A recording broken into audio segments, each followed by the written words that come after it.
Hey everyone, Sycra here, and I've been getting a lot of requests to do this tutorial on how the leg connects to the hips or the pelvis area. And I wasn't sure how to approach it, whether to cover all the anatomy or whether to just draw how I draw, because I don't really think of all the anatomy. So, well, I made this thing, and it's not that pretty, but it just shows all the muscles and where they connect. And made it available to download if you go to www.sycra.net, go to the resources, and here, Sycra's Anatomy of the Upper Leg. And I just made it like a GIF file that, just labels all the muscles.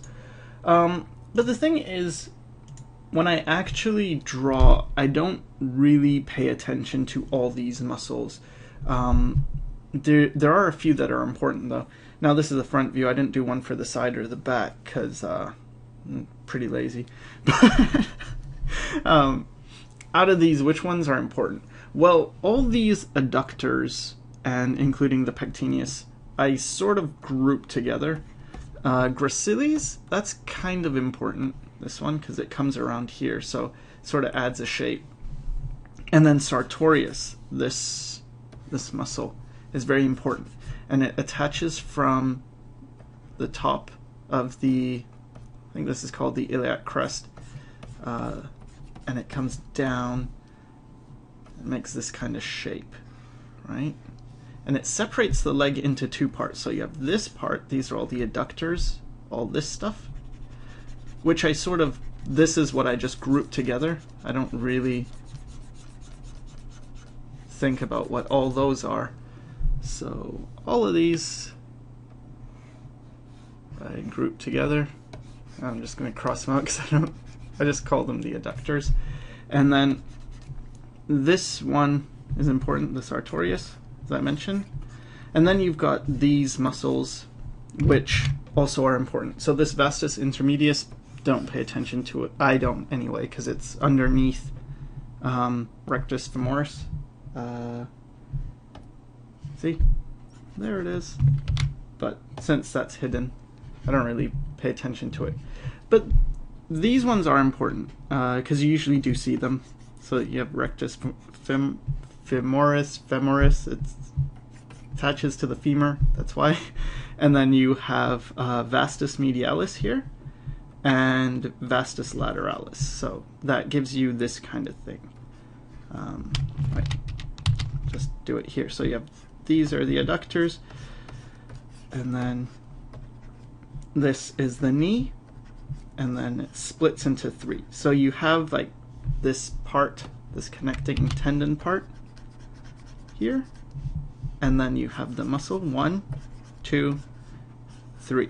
So this one is vastus medialis. It's not important that you know all the names, just that you know the shapes. And this big one is rectus femoris, and then this really long one, it's actually really big. This one is vastus lateralis. And then this tensor fascia lata, this is important as well, or latae. Anyway, that one's important too. So I would say if you need to know the important ones, it would be vastus medialis, vastus lateralis, tensor fascia latae, rectus femoris, sartorius, and possibly gracilis. Okay, so now I'm going to show how I actually go about doing legs and explain things in a little more detail. So I'm just going to start, maybe I'll start with the front view, and just going to quickly block in head and body so that I can duplicate this and get the length of the legs. Now I'm not going to focus too much on the lower leg. I'm just going to, and I'm not going to focus on the body either. I'm just going to focus on the upper leg. So all we need to get that is top of the head, bottom of the crotch, and then that distance doubled gets you the bottom of the feet, and then this distance cut in half gets you where the knees are. So when I start with the leg, what I like to do is I go down to the crotch and then I make this V shape. And what this represents is the pelvis. The pelvis is pretty complicated, so I simplify it to this. And you might have seen, if you're familiar with Loomis, he sort of simplifies it like this. And what these are is actually, it's a disc. From the side view, it would look like that. But then, you know, as you turn it towards the front, it becomes more like a V, like just a line. And then you have a bone that comes from here, and it goes down. And this whole thing is a femur, and this is a bit exaggerated, so I'm gonna make it a bit less exaggerated. So you got this femur, and you can see that it comes down at an angle, and that's really important. And you've got a bump here. See how it comes out? There's like a bump, then it goes down at an angle. This bump's important. This is called the greater trochanter. Greater trochanter. I think that's how it's spelled. And it's important because two reasons. One is it's a good landmark because you can actually feel it. You can feel here the bone of the pelvis, the top. It's called the iliac crest, and you can feel here the greater trochanter. So one of the reasons is because it's a good landmark. The other reason is that this is pretty much where the leg bends. Like the leg doesn't bend up here, it bends down here. And sometimes when I see people draw, they'll draw a figure and see here's the crotch, here's the pelvis, just fleshing out the leg real quick. They'll bend it higher, maybe like here, they'll bend it. So let's say this leg was coming towards us. I'm going to use my coil technique, and the coil would be coming like that, whereas really it bends from here, so it would be more like that. See, that makes a lot more sense. And then you've got this filling in the gap. Okay, so what I've done is blocked in the meat of the leg.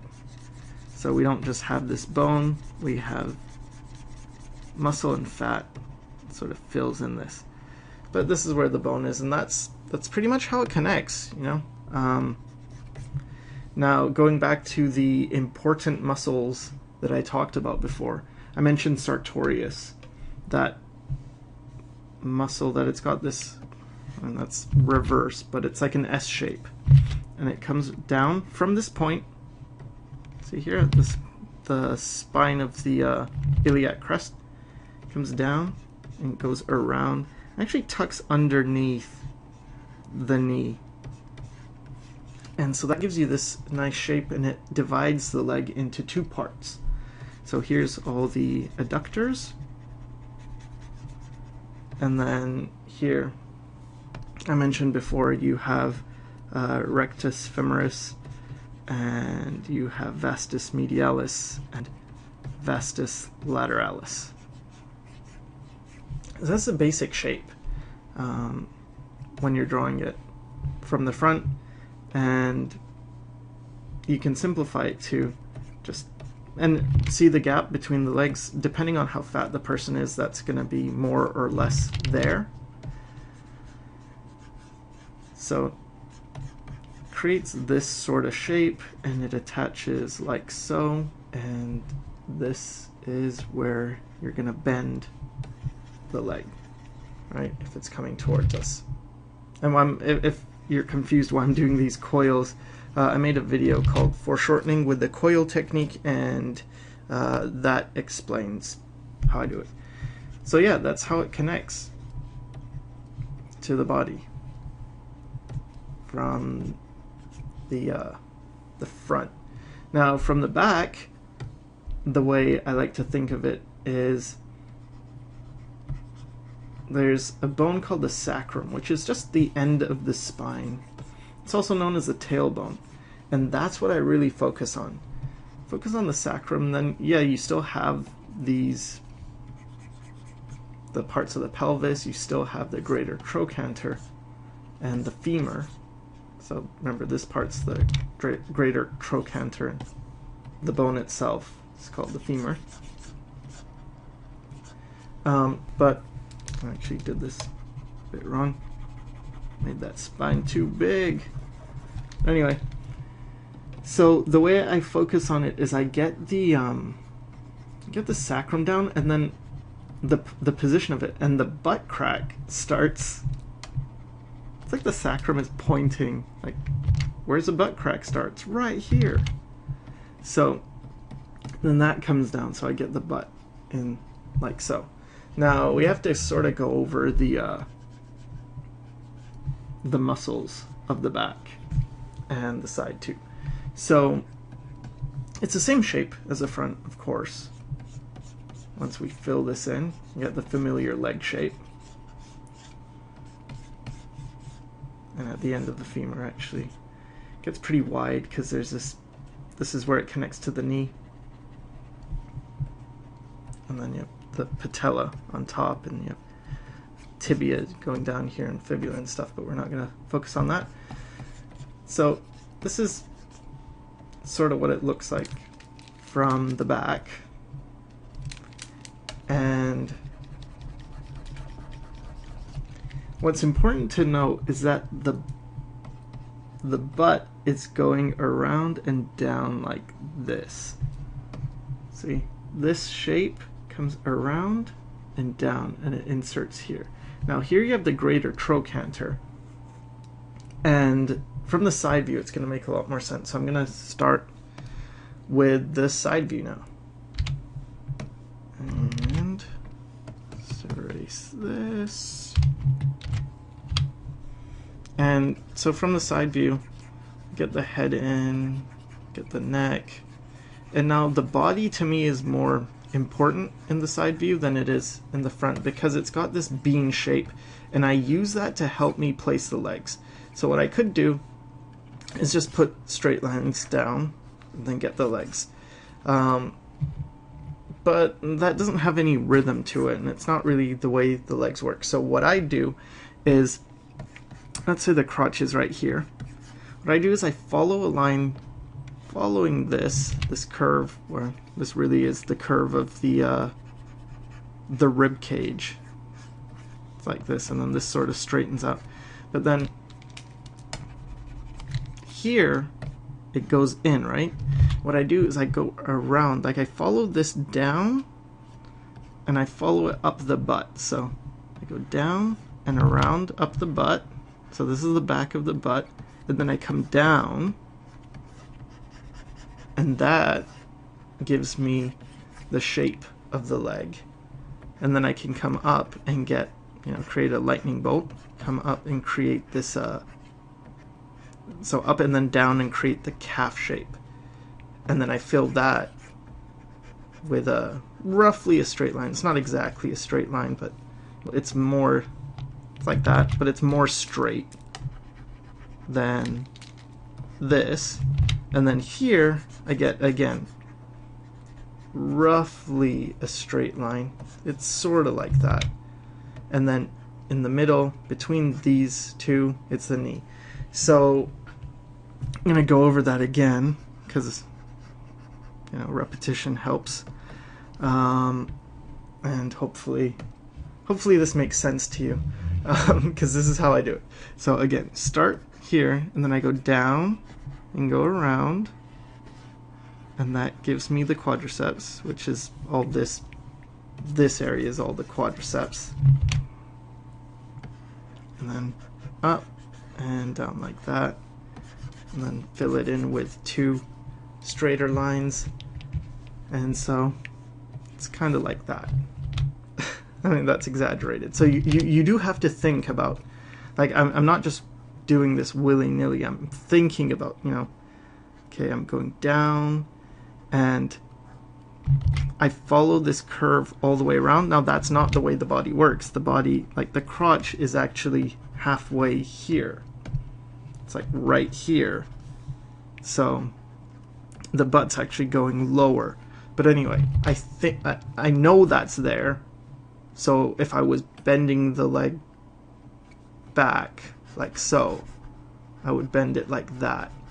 But I do find it, so sorry, like that, and legs going back, right?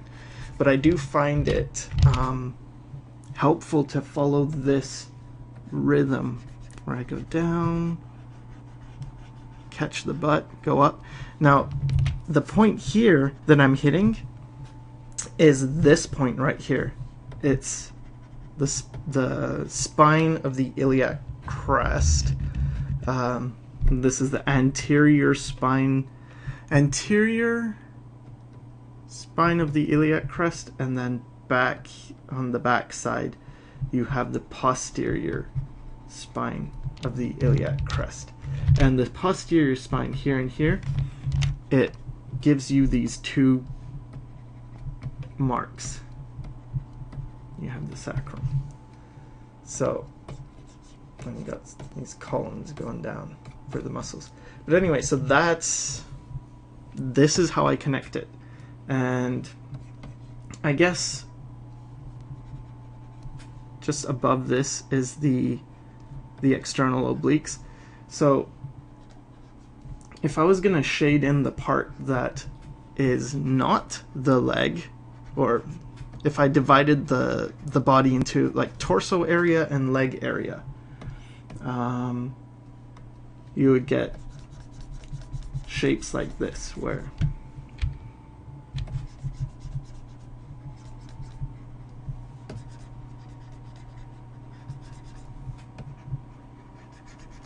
and I think the key is to understand the pelvis, to understand this area. If you can understand this, then you can see how it connects, right? You don't want to just do a straight line and then have legs like that, just attaching to nowhere. You want to get that pelvis in. Greater trochanter, which is further out than this spine, and if you want to know where is this, it's level with the crotch. So that's how you know. It's also the widest point of the hips, and comes down like that. So now it's gonna look a bit nicer. And I mean,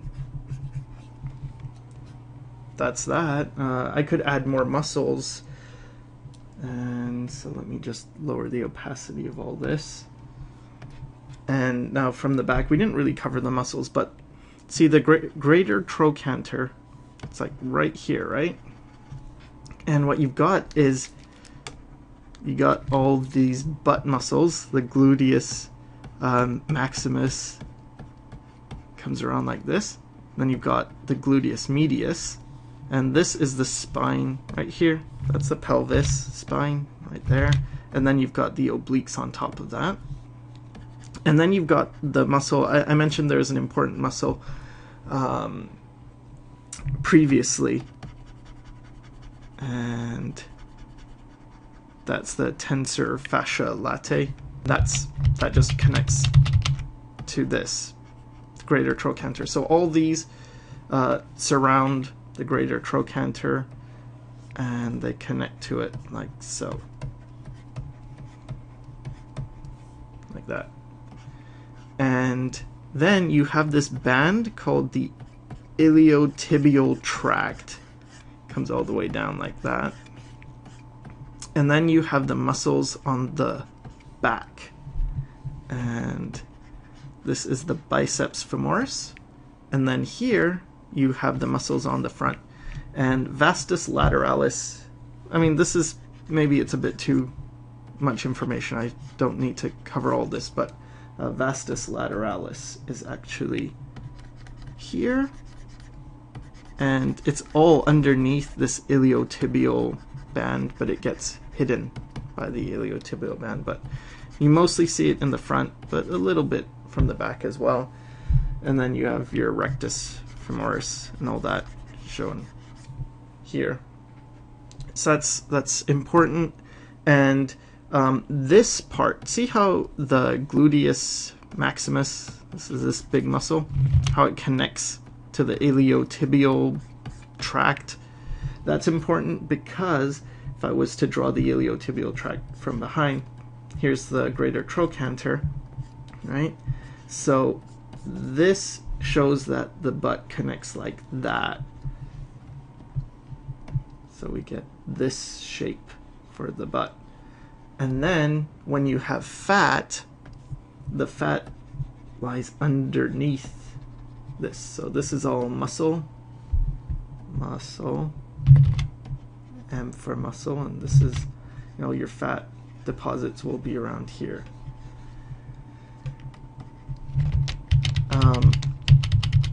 So if you're very muscular, you can see this shape to the butt. It's got this kind of shape to it. And it's all going around that greater trochanter, which, you know, got the femur coming down, and you've got muscles. And then from the back you have two big muscles. Well, it's technically three, because on this side, on the inner side, you have semitendinosus and semimembranosus, and then on the outside you have biceps femoris, but it's not that important. It's more important that you just see, you know, you get like this shape. Split it into two, and then what happens is you get the muscles of the calf going in like so. Let me do that a bit better. So the red ones are on the upper leg, and then the green is the calf. And you see how you have like a hollow in here formed? Yeah, that's the hollow in the back of your knees right there, between these two muscles. And I mean, pretty much that's it for the muscle placement. And I don't know, I hope that explains how the leg attaches to the body.